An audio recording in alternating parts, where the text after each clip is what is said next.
Welcome into Press Box Live. I'm Stan the Fan Charles with my guest today, Vinny Cerrato, the co-host of Vinny and Haney every day and a former GM in the National Football League. Vinny, I appreciate the time. I've got to ask you right off the get-go, how much pleasure you're getting the fact that Dan Snyder owned the Redskins for all those years and really never could really get it done as the owner of the team. I mean, he had a couple little runs there with Gibbs, but and then Yeah. the minute he's gone, they're suddenly a reputable team again. Well, getting a quarterback, is the biggest thing. You're hitting on a quarterback is the biggest thing. So Yeah, I mean that's big for them to get Jaden Daniels. I mean, look at what Stroud did for Houston last year. I yeah, mean, they were miserable. So yeah, exactly the same thing. yeah, But it strikes me as odd that Snyder, in his own way, I know he wanted to win, but he couldn't get out of his own way. And now they let the football people make decisions. They hire a good, solid coach, and they're once again they're a really reputable team. yeah, they're doing a nice job. I thought they should have won. I was hoping that they would beat Pittsburgh, for the Ravens. Yeah, That would have been big. But I thought Zach Ertz had a first down. I did too. I did too. Uh, let's discuss a little bit of the Ravens. If you were right now, the Pittsburgh Steelers are 7-2. They've scored 215 points. They've allowed 146 points. And you're the Ravens. You're 7-3. You've scored 318 points, but you've given up 253 points. Which team would you rather be right now, Vinny? Well, I'd rather be the Ravens. The Ravens have a ton of offensive talent and they have defensive talent. They're just not performing well. That's the thing. I mean, you got guys that are on that defense that were on the number one defense last year in three Yeah. different categories. So I'd rather be the Ravens. I think the Ravens have better personnel, but defensively they're just not performing up to that level. Tell me your opinion. Did Zach Orr go to John Harbaugh and say, "I need a little help on the defense. Maybe we bring in somebody experienced," or did John Harbaugh make that decision? If I'm a betting man, I'm betting John Harbaugh and Steve Bisciotti made that How he decision. made the decision? Yeah. Okay. Just because when I was in Washington in 99 with Norv Turner, we had the number one offense and we had the 32nd ranked defense, and Mike Nolan was the coordinator. That's when Dan Snyder sent Mike Nolan the vanilla ice cream because he said his defense was vanilla. And we went, they gave Mike Nolan like three names. They gave the defensive staff three names of people to choose from who could come in to help. And they chose Bill Arnsparger was the guy that they brought in because Mike Nolan knew him, so it was an easy, smooth transition. So there wasn't any problems. And Bill took us from 32nd to maybe like 19th, 20th, and we won the division and won a playoff game and lost on a kick in the playoffs in '99. Do you see any evidence that Dean Pease is helping so far? Well, I always thought when Dean was coordinator, it was kind of bend but don't break, and you Mm-hmm. kind of see that now, bending and not breaking. But the problem is they're having so many communication errors in the back end that it's killing them. I mean, they gave up a 70-yarder, a 67-yarder, and a lot of it's just miscommunication. A line wrong. I mean, if you're the free safety and you're the center fielder, I mean, deeper in the deepest, wider in the widest. I mean, that's kind of your rule. You can't jump things. Tell me what you see on the Pittsburgh side. Do you see Russell Wilson approximating?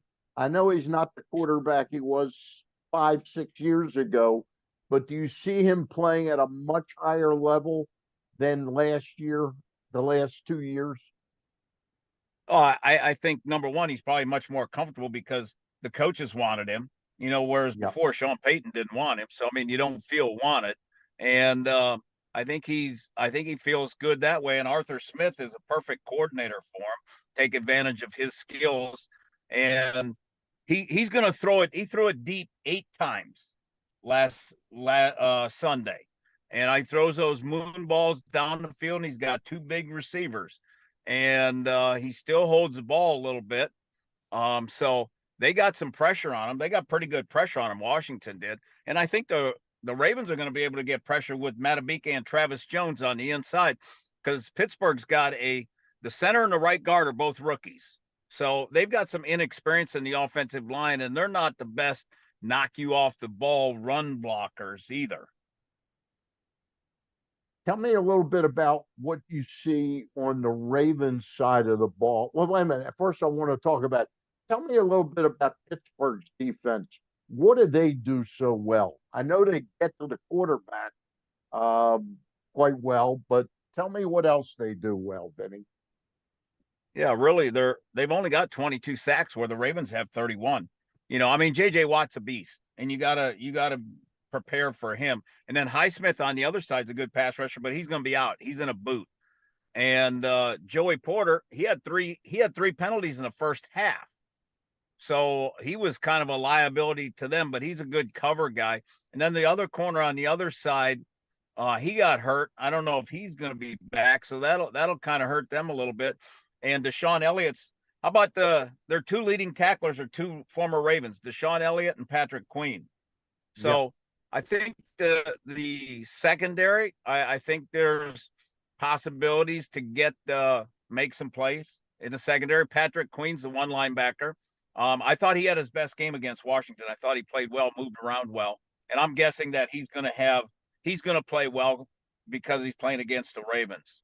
So in the defensive line, Hayward and those guys up front, I think Hayward's got 5.5 sacks, and so that's going to be interesting, with Falele. And Lindenbaum always has trouble with bigger guys, and Hayward's a bigger guy. So they're going to have to be able to handle the inside. If they can handle the inside, they're going to double Watt all the time. And then Pittsburgh went and traded for Preston Smith, and he'll probably be the starter with Highsmith being out.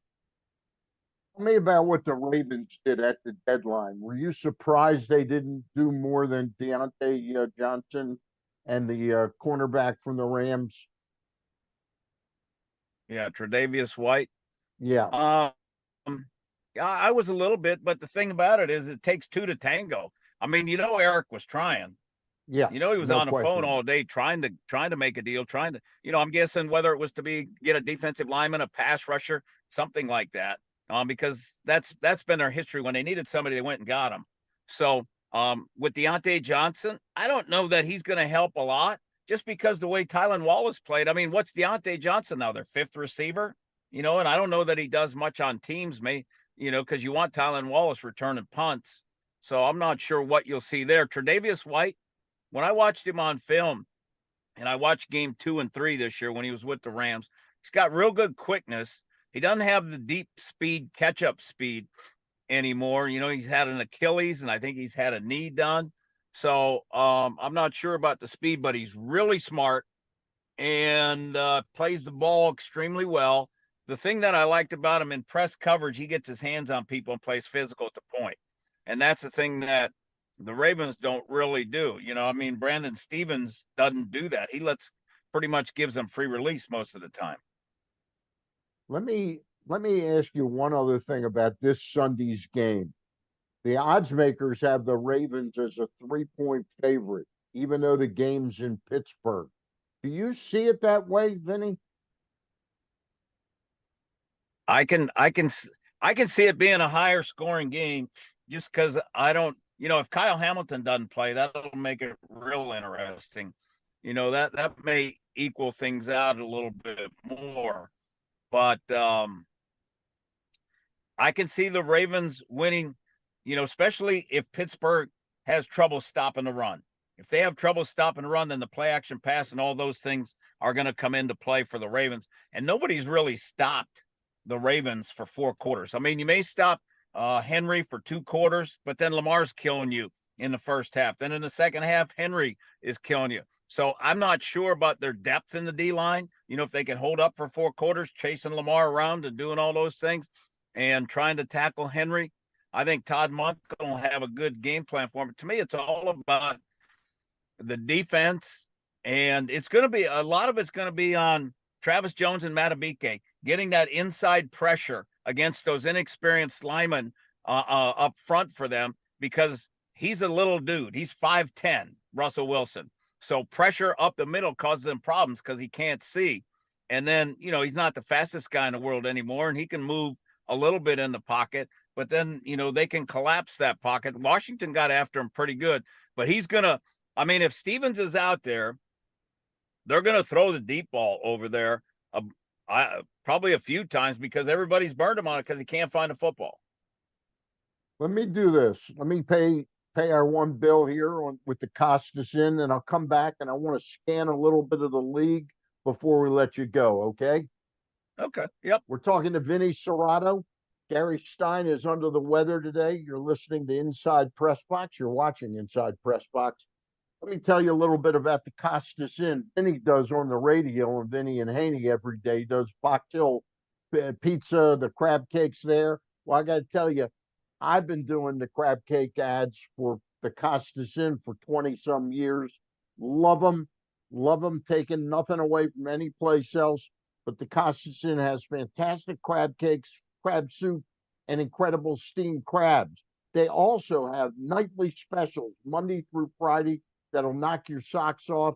The Costas Inn, they've been there for 53 years at the same location, 4100 North Point Boulevard. Please stop by and tell them Stan the Fan sent you.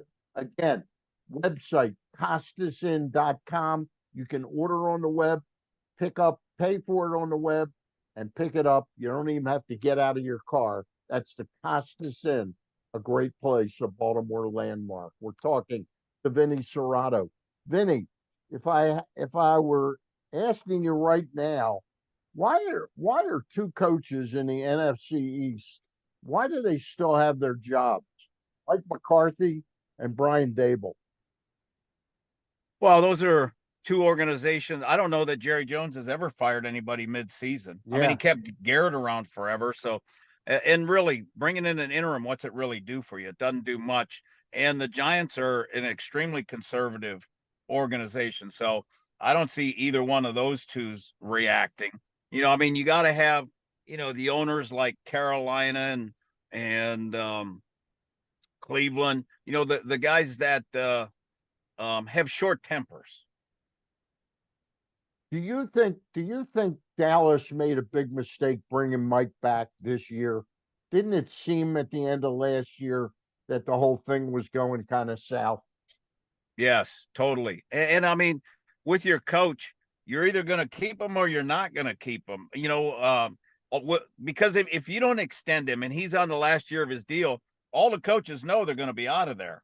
Yeah. So, it's a very uncomfortable feeling, and the players know it. Look at Micah Parsons, the things that he said after the game today. Because he knows the coach is gone. Vinny, how much has the game changed since you were in it many, many years ago in terms of you take a team like the Dallas Cowboys or the New York Giants, 2 of the worst teams in the league this year. It's all about if you make the wrong decision on signing and developing the wrong quarterback, to me, you're like in no man's land, aren't you? Yeah, you're starting over. Because it goes down to this: if you've got one, you got a chance to win. If you don't have one, you got no shot to win. And to me, that's the teams that don't have a quarterback, they're always looking. Look at the Giants. They're looking. They'll be looking for a quarterback this year. Carolina's still looking. Yep. Washington, they had the 2nd pick and they got Daniels and they're happy as hell. So, and like Stroud in Houston, like Bo Nix is playing well for Denver. It makes everything easier if you have a quarterback, especially a young quarterback, because you don't have him eating up a bunch of cap space. Because I always say, if you show me a quarterback that's getting 100 million, now it's like 200 million, then I'll show you a team that doesn't have a lot of depth. That's you got that right. Let me go through these teams real quick. The Bills are 8-2, Kansas City's 9-0, Pittsburgh 7-2, Baltimore 7-3. Do you see the eventual Super Bowl participant from the AFC in those four teams, Benny? Yeah, I could easily see it in those four teams. The Bills, Josh Allen's awesome and stuff, but I mean the Ravens pounded the Bills. I don't know, how physical the Bills are. And because their defense was not very good. Their safeties didn't run well. And their receivers, they didn't have many receivers, that caused the Ravens any problem. So um I would say the Bills might be the least. Although I do think they'll probably beat Kansas City this week. Okay, interesting. NFC, Philadelphia is bouncing back. They're in the midst of a pretty good run. They're 7-2. Washington 7-3. Detroit's 8-1. Minnesota's 7-2. Green Bay 6-3. Is it fair to say that the NFC participant in the Super Bowl is in those five teams? And don't count out the 49ers. They get everybody back healthy. That's right. The They're getting Niners, McCaffrey back. Yep. yeah, he was back. He had 107 yards over the weekend. So it'll be one of those teams. And the thing that all those teams can do, Stan, they can run the Yeah. football. And that's the key. I mean, Buffalo runs the football. The Ravens run the football. Pittsburgh wants to run the football, because in the wintertime, when it gets cold, you got to be able to run the ball.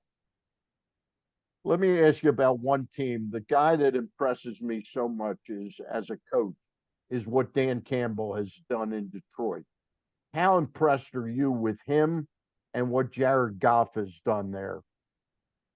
I think Dan Campbell fits perfectly into, the Detroit culture and stuff. Gritty, tough guy. I'm gonna bite your kneecaps. That's how we're gonna play. And his team plays to his character, and I think it's awesome. And they went and they got players that fit the type of team that they wanted. So I give them a ton of credit. So they've got all guys that are tough.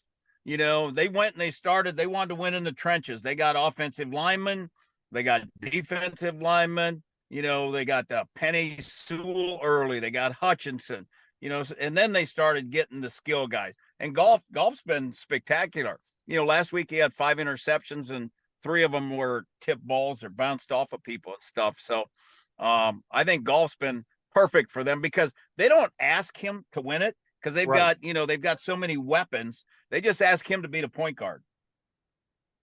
Last thing I got for you, Vinny. I've listened to you for years on the radio. Um, I have an incredible amount of respect for your knowledge in the game, akin to Jim Bowden in baseball. Are you out of football in terms of wanting to work inside again, or would you be interested in talking to a team about that, or is that in your rearview mirror, Vinny Cerrato? No, that's in my rearview mirror just because, I enjoy going to my son's hockey games and stuff, and I wouldn't have that kind of time, if I was working all that time, and I would have never been able to um, take him to practices and do all the stuff that I did while he was growing up and playing. So no, I don't I like going out to the Ravens practices, and during training camp and OTAs, and then I get my fill and I get to talk about it on the radio. So you get the best of both worlds. You do a great job, you and Vinny, Vinny Cerrato, and Bob Haney, every day, Monday through Friday from 10 to 2 on 105.7 The Fan. I really appreciate your time, Vinny. No problem, Stan. I appreciate coming on with you. All right. We again remind you that we've been brought to you by the Costas Inn. Vinny Cerrato, expert on football and all things sports, because I know he knows his hockey. Are the Caps going to be any good this year, Vinny? Caps are doing real good, and Ovi's playing outstanding right now. Ovi's got 10 goals. He's on pace, to break Gretzky's record this year. So it's exciting. I mean, what are they, 9-3 or Yep. 8-4, something like that? Something So like that. yeah, they play tomorrow night against Toronto, which will be a tough game. But I think they're in second place in the Metro, so they're I think they're above what people thought right now. All right. I'd agree because I thought they were aged out, but they're playing Me at too. a very high level. The team that's aged out is the team that beat them Friday night, Pittsburgh. All right. Vinny Cerrato, he's the best. I'll talk to you soon, Vinny. Thanks All right, again. thanks.